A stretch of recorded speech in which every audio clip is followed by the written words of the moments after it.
A couple of days ago, I completely missed this. Maybe you didn't. The Trump administration ordered the abduction of a postdoctoral fellow at Georgetown University. And that followed reports that the man abducted, named Badar Khan Suri, who was studying and teaching at the school on a student visa, was arrested by, of course, masked thugs last Monday night. And then following his arrest, and this is where it gets really kind of grainy and like sand in your bathing suit for me. A spokesperson for the Department of Homeland Security said that the phony Secretary of State, Marco Rubio, he had determined, not a court of law, not an investigation, but little Marco had determined that Professor Suri's, quote, activities and presence in the United States had rendered him deportable. No crime charged, nothing. Just this little Nazi fuck now who has totally converted to Trumpism.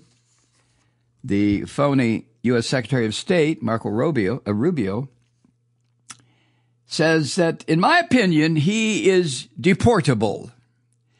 Now, let's be clear on something here. As we have seen with the abduction of 200 suspected only by Trump, suspected gang members from Venezuela, 200 people were snatched and sent to a prison in El Salvador, for fuck's sake. Nobody, not you, not me, nobody is now exempt from Trump deciding, or this little fucker Marco Rubio deciding, that you or I or we are deportable because of our activities and presence in the United States. And under the Enemy Aliens Act, Trump now has the authority to just snatch your ass and mine and anybody's with no hearing, no charge, nothing. And to put us on a fucking transport plane and send us wherever this toilet rat decides he wants to send us. That is for real. What I just said is for real. And it's real because the sewer rat and his organization no longer have any respect whatsoever for the courts in this country. So we're all vulnerable. Keep that in mind. Now, I know, you're probably thinking, well, fuck, Malloy, I'm not, what am I doing? Probably nothing. What am I doing? Your humble and obedient servant here. I am voicing an opinion. I am operating under the First Amendment of the Constitution. So what? Doesn't mean shit anymore. The agents who busted Professor Suri, who, by the way, is an Indian national, they identified themselves as being with Department of Homeland Security. They busted Professor Suri outside his home in Virginia. That's according to Politico. They were the first one to report that Mr. Suri had been arrested. And the SS stormtrooper who first got his hands on Suri told him that his student visa had been revoked, and therefore he was now subject to arrest and deportation. So that news came just a few days after immigrants arrested the green card holder Mahmoud Khalil, the graduate student at Columbia University, the student who last December was involved in pro-Palestinian demonstrations, anti-genocide demonstrations at Columbia. The filthy toilet rat Donald Trump said that the student Khalil's arrest would be, quote, the first of many, end quote. God, this guy the head of the Center for International Policy, a woman named Nancy O'Kale, said, quote, another student, referring to Mr. Suri, he identified him as a professor. He's not a professor. He was studying, but he was also teaching, maybe a TA or something. But Nancy O'Kale said, quote, another student who legally was in the United States, was arrested for deportation without a crime, allegedly for opposing U.S. foreign policy. If this absurdity continues, it won't be limited to specific groups. Any form of opposition will be punishable and criminalized. End quote. Nancy O'Kale, which is the point. That is the central point. This fucking madman who is now the so-called president of the United States has now given himself the authority, and the courts seem unable to stop this, and the fucking little Christian devils in the House and the Senate are going to do nothing, and the Democratic Party has been rendered totally impotent. What did I hear the other night? 27% of Americans now think that the Democratic Party is worth the powder to blow it to hell. That's why we desperately need Ocasio-Cortez and Bernie Sanders out there getting the message out. This is the kind of left-wing populism that is about the only thing that's going to save this country from this Nazi fucker and his minions of stormtroopers. Please understand that. A member of Mr. Suri's legal team, who is also an associate professor of law at City University of New York, said, quote, Mr. Suri's case is emblematic of a broader strategy by the Trump administration to suppress voices, citizens and non-citizens alike, who dare to speak out against governmental policies, end quote. This is right out of the Stalin playbook. Tricia McLaughlin, who's an assistant secretary for public affairs at DHS, Department of Homeland Security, another Trump fuckwad, wrote on X that Suri was, quote, he was rendered deportable under a section of the Immigration and Nationality Act. That's the same provision of immigration law that the sewer rat has invoked in its effort against Mahmoud Khalil. Anyway, this spokes asshole for the Trump organization, McLaughlin, also said, quote, Suri was a foreign exchange student at Georgetown University, actively spreading Hamas propaganda and promoting anti-Semitism on social media. And this bitch also wrote on X that Mr. Suri has, quote, connections to a known or suspected terrorist who is a senior advisor to Hamas, end quote.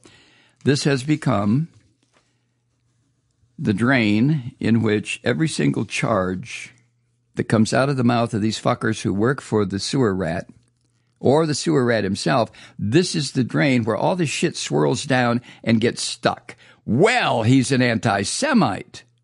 Bullshit. Well, he knows a senior advisor to Hamas. More bullshit.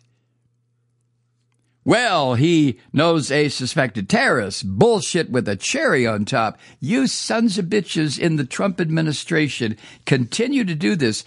Anyone who has any kind of an opposing statement to the genocide, the murder, the fucking ethnic cleansing conducted by this criminal Netanyahu, any criticism of that action or criticism of the toilet rat is considered to be anti-Semitism, pro-Hamas.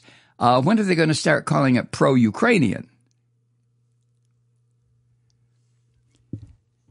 Suri's lawyers point out that he's been charged with nothing. And they filed a writ of habeas corpus, which, as you know, is an order demanding that he be brought into court to determine if he really has it's charged with anything and can he be lawfully detained. That's according to Politico. The petition, the habeas corpus petition, was filed earlier this week in federal court by one of his lawyers, and the petition argues that Mr. Suri's arrest violates his First and Fifth Amendment rights, And the petition also, quote, challenges the legality of his detention under U.S. immigration law, end quote. But this is something that you and I need to understand, and we need to have this fully tattooed backwards across our foreheads so that anytime we look in the mirror, we can read it. And that is that the administration of this filthy toilet rat Donald Trump has zero respect for or interest in the First or the Fifth Amendments. A bunch more, but especially the First and the Fifth. The first being the one where when you speak out against Trump or his filthy goddamn Nazi policies, you run the risk of being considered an anti-Semite or a supporter of Hamas or a traitorous dog or somebody who doesn't belong as a citizen of the United States, or anything you want to put in that blank as to why you've just been busted by hooded fucking gangsters who come to your house or your place of business or your classroom and say, come this way. Now, Politico reported that, quote, Suri is being punished because of the Palestinian heritage of his wife, who is a U.S. citizen. Now, remember, Suri is the one who's an Indian national. His wife is an American citizen. She's an American national, but she happens to be a Palestinian. And he's also being published, according to Politico, because the government suspects that Suri and his wife oppose U.S. foreign policy toward Israel, end quote. That's why. Do you get this? Just about every Jew I know here in Atlanta, all friends of mine, when we have our little get-togethers, our little government in exile is what we call it, meetings every Tuesday night. Every single Jew on that little group of us, and the non-Jews. I won't say Christian because I don't know if they're mostly atheists and Jews, I guess, but former Christians. But every single one is in complete disagreement and disrespect for what this Netanyahu fucking murderer is doing in Israel-Palestine. And these are Jewish friends of mine who absolutely believe in the establishment and maintenance of the state of Israel. And I've had discussions with them about that, but, I don't get into that. What I get into with them, and found that I'm on the same side as they are, is the murder of 20,000 children and 20,000 women and God knows how many thousand men in Gaza and the West Bank, and how this genocide continues.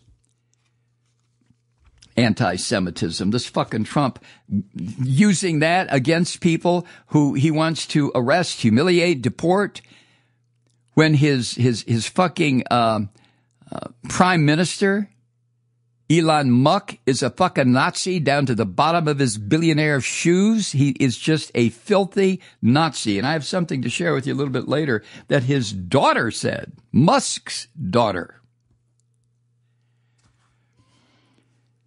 Jesus. Now, it's been reported that the student, Suri, the one married to the American citizen, is right now being held at a prison in Louisiana. Oh, Christ. And reportedly, it's not the same facility where Mahmoud Khalil is being held. Suri's wife, Mafez Saleh, is a Georgetown graduate student in the Walsh School of Foreign Service Center for Contemporary Arab Studies.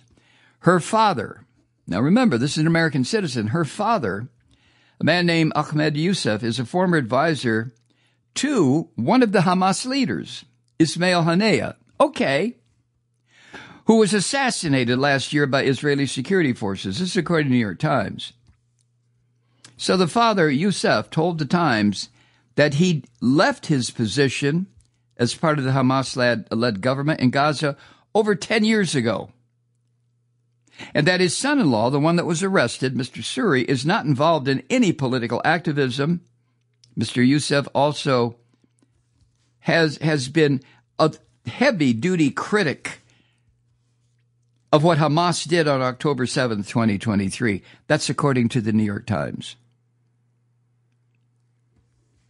We have to keep in mind, I think we Americans have to keep in mind, while we can condemn what Hamas did on October 7th, 2023, abso-fucking-lutely condemn it, the slaughter of innocent people who were going about their business. I think it was on Shabbos. I don't know. But to bust through and start killing innocent people. And I know some people could make the argument in this country that there are no innocent Israelis, that every goddamn one of them is there illegally, took over another group of people's country. I understand that argument. And on a political level, fine, let's talk about that. On a humanity level, to bust into a settlement, a village, a town, and start brutally murdering people, fuck that. Hi, Truth Seekers. Mike Malloy here. You know, the Progressive Voices Network brings you commercial-free commentary from today's leading progressive radio hosts and pundits, like me, Mike Malloy, 24 hours a day. I'm not your typical old guy from the 80s or the 90s talk radio host, and Progressive Voices is not your typical talk radio network. It's a listener-supported nonprofit with no corporate control whatsoever over our broadcast. So hosts like me, Mike Malloy, are free to rant and scream and carry on about whatever we like. We're often controversial, but we're never boring. Weeknights, 9 p.m. in the East, 6 p.m. in the West on the Progressive Voices Network. Always progressive, always on. I'm Mike Malloy. Keep it lit.